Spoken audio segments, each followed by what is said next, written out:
This time on Between the Wheels. What in my mind is one of the most impressive cabovers I've ever seen in my life.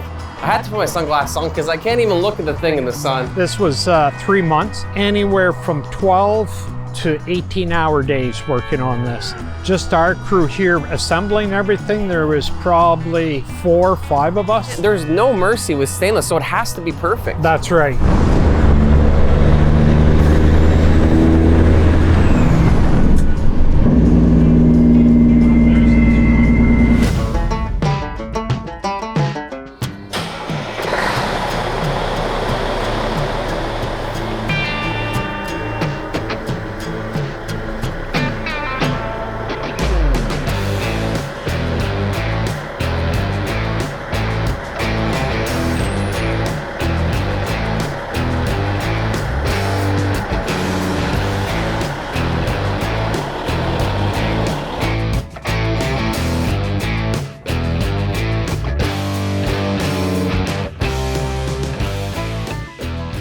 So I'm here with Phil with what in my mind is one of the most impressive cabovers I've ever seen in my life.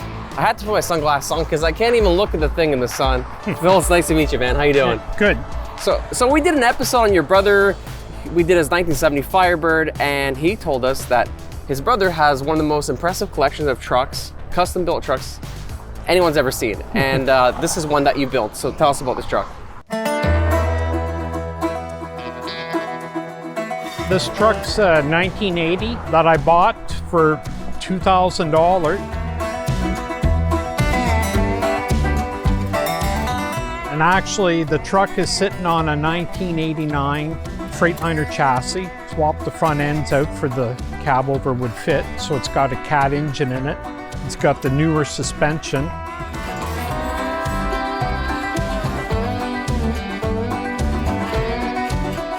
This truck could run down the road if it had to tomorrow. Now, what I think is most impressive is the fact that it didn't look anything like this when you got it. What kind of condition was it in when you first got it? Well,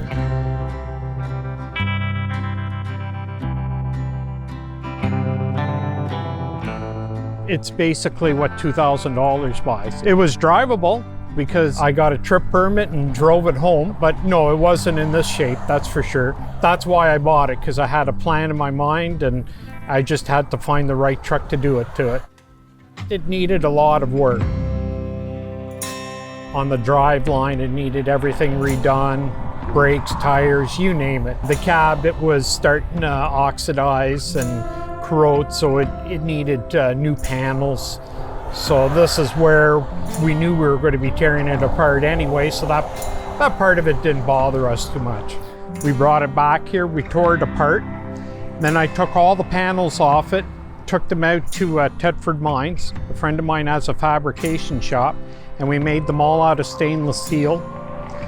Then we brought them back, put them together. Now, in terms of finding cars, we do a lot of muscle cars in this show, so it's all about getting the best bang for your buck, a good, solid frame, basically. What do you guys look for in terms of, when you're looking for trucks, you're like, this is the one, this is what we're looking for. What do you look for in something like this? Here in Canada, we have a major issue with corrosion. These things are all built out of aluminum. That's a problem. You get into an older truck, you're going to have a lot of problems with corrosion and changing panels. What we looked for was something that was all in one piece. We had a different plan for the motor, so the motor actually went to a high school for trade, so we donated the motor away. The suspension and all that, we scrapped that. But we took the front end off of it, the hangers for this front suspension, the brackets for the cab mounts and everything.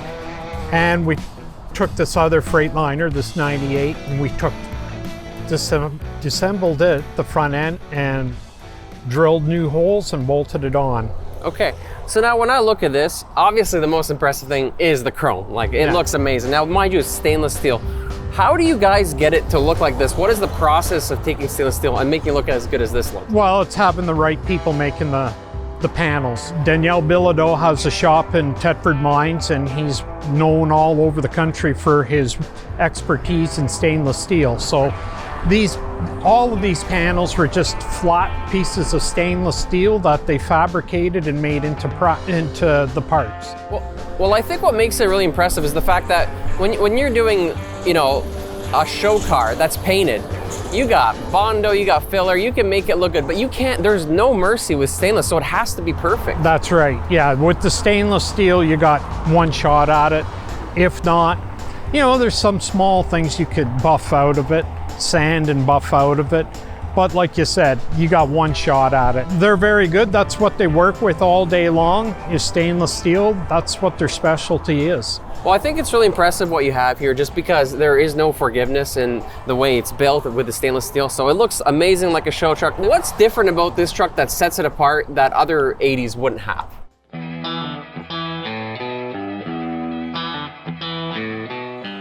Well, of course, the newer suspension, the newer engine. It's with well, they had cats back then, but with electronic cat engine. It's a 5EK cat, so it's a 550 cat. That was rebuilt by our cat dealer down here. 13-speed transmission. What did they originally come with in terms of transmission? I think it had a 15 originally, but back then you could get a 13.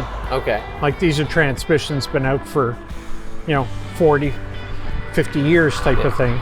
What do you look for when you're picking a transmission for a truck like this? What is it something you look for in terms of getting the perfect transmission? Well, for us and for our transport company, we like the 18 speeds because we're hauling heavier loads with our Tridem trailers, and so you got a choice in the bottom, the lower end gears to split them instead of taking a whole gear. For us, it's an 18 speed is what we look for. In terms of this restoration, start to finish, how long did it take you? Well, this one was very quick. This was 3 months. Now we're talking anywhere from 12 to 18-hour days working on this. Not counting the fabricators, just our crew here assembling everything, there was probably 4 or 5 of us. Okay. And pretty big operations, not something you could really do yourself, especially with the size of the panels and all the truck and everything. Yeah, and time-wise, we just didn't have the time. So it was a rush to get it done. And now in terms of ballpark price, what does it cost to do something like this back then versus now? Because you did this a long time ago. This was done over 20 years ago, and I'd say 20 years ago it was $200,000 to do a restoration like this. Oh my God. So now, this day and age, probably in the $350. Okay, so you're taking out a major mortgage here if you want to build something like this. And that said, what is it that drives you to restore these trucks and to make them look like this? Because this is a very niche specific restoration. It's a huge investment. What drives you? This would have been my second truck. I would have been in what they call the build off. It was a competition we had in Louisville, Kentucky. It's basically who could build the neatest thing, and you know, what sets you different from the next guy. Right. So this was an idea I had for many years, and I thought it was time to try it. So what are some of the details in terms of your ideas? You obviously have the chrome here. What else do you have? We lowered the roof 3 inches, and at one point the doors were suicide, but not suicide. What we done is we had an airplane hinge in it, so the door would pop out and go back. Oh wow. But it was too difficult to get in and out of the truck with the way a cabover is. Yeah. So we put the regular hinges back on it. Now it would have been cool to come out and feel like the president coming out of it, like Air Force One, but actually the doors are really cool. We were filming and I was trying to figure out how to open these things and I couldn't figure it out. How do you open the doors? Oh, it's just on a remote. Okay, so it's on a remote system, which is really cool. Now, I was looking at the back of it. Usually you see the whole chassis in the back, the frame. Now it's covered. What was the idea behind that? Well, we covered the frame up just to try to hide some of the working parts of it. There's a lot of bolts along the frame, so with the covers over the frame, it's just to make it a cleaner look. Okay, so you're just hiding basically all that stuff and just personalizing it. Any other features in here that you're proud of or details in terms of this truck?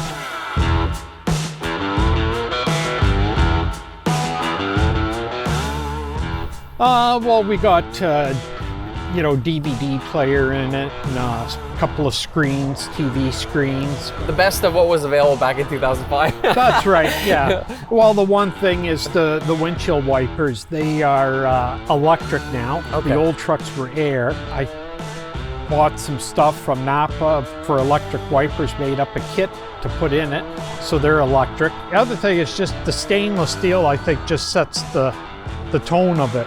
Now, next question with these trucks, does this one have air ride? Yes, the cab's on air ride and the back's on air ride. 90s, they all got into putting cabs on air ride. And But at this time when this was built, that was pretty uncommon, I guess, for those days? in the 80s, yeah. Okay, Yeah. so this is considered kind of like a luxury build then, I guess you would say, instead of the big piece of rubber you were sitting on. Yeah, that's right. Yeah.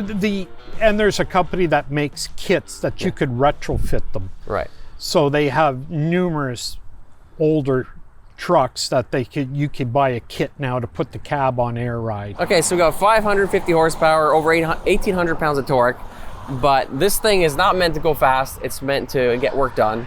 And I think that's what we got to do next. We got to hook this thing up to a trailer. I want to see what the experience is driving like one of these things. All right, we could do that.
Sounds beautiful.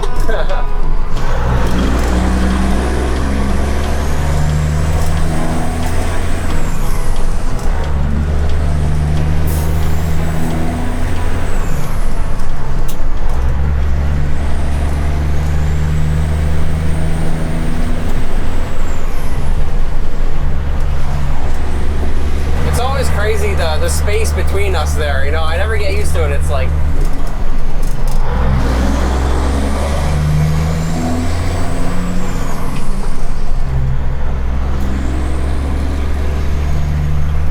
that sound is music to my ears.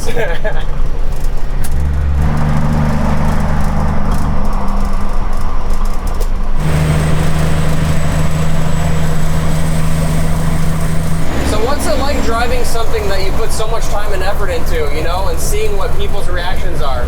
Oh, it's pretty exciting when you pull it out of the shop. What kind of looks do you get? Because I've never seen a truck like this all kind of chromed out. Like what are the reactions of people usually? Well, you understand what a hot girl looks like. Yes. A lot of thumbs up. A lot of thumbs up, yeah. Wow, that's awesome, man. You know, these were making for work. These were built for work, but why not work in style? You know what I mean? Yeah, there you go. And what's it about the Cabover specifically that kind of attracts people? Because it's a really different look, you know? Well, from a different era. Yeah. You know, they stopped building Cabovers, in the early 2000s, I think. So there's not a lot of them around anymore. You talk to any old truck driver that they started out driving a Freightliner Cabover, you know, Yeah. You hear so many stories about them. Good or bad? Yeah. It's pretty damn smooth though. Like this, it's not the most beautiful highway in the world, but it's pretty smooth. Yeah, well, with the upgraded suspension, Yeah. that's, the front end, we have hardened rollers bushings on the suspension, or Okay. on the springs. Because I've been in an 82 Peterbilt, and that was one of the roughest rides of my life, and the road was pretty much the same as this, but here you're really not feeling that much at all, like the suspension. Well, that's what I got. One thing I gotta say is in the 90s, they really changed Yeah. the suspensions. Really came a long way. So if you're talking like an early 80s stock suspension, pretty damn rough. Oh yeah. Yeah. Even with the air ride in the cab, basically, it's not like this. Originally had what they called the donut air ride, 2 little airbags, Yeah. and they were very rough. Yeah.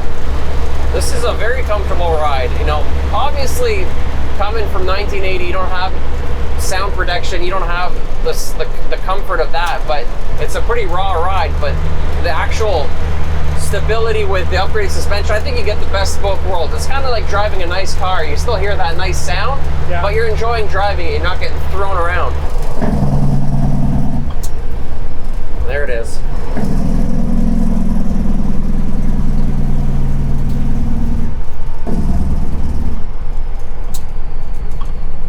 It's been so long since I drove this, I can't remember which ones for the Jakes. Oh, you fooled me.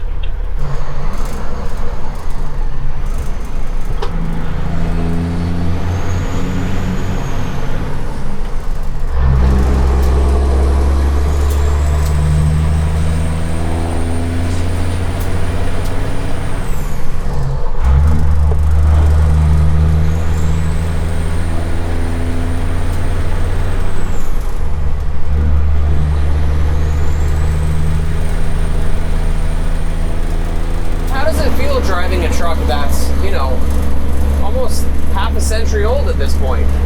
No, it's cool. I enjoy it. To me, there is a lot of inconveniences with a Cabover, like getting into the bunk, but for going down the road, it's a great truck to drive. I think it's pretty cool what you've done here. I really appreciate all the hard work gone into it, but at the same time, just a matter of keeping these going. You took a $2,000 truck and you did something with it, and now it's something that really stands out. All the stainless steel that's been polished to look like chrome, all the personal touches, looks amazing. The chop top, I think Bad Chad would be proud if he saw this. Pretty cool design here. And with that said, everybody that's on the show gets a hat. So I'm going to give this to you. I'm going to put it right over here for you. Okay, thank you. Thanks for being on the show. It was a blast, and thank you so much for having us here. Thanks. Well, thank you for coming. Absolutely. This time on Between the Wheels. This car was bought April 1970. I was 9 years old, so I had to push myself up to see over the dash. He gunned it, and I was stuck to my seat. Like I couldn't move, and it was the greatest thing ever. He always regretted it, selling it. So then I get an email, and I'm like, I knew. I said, that's the car. That's insane. Like, what are the chances of getting the same car twice? Never mind, 3 times.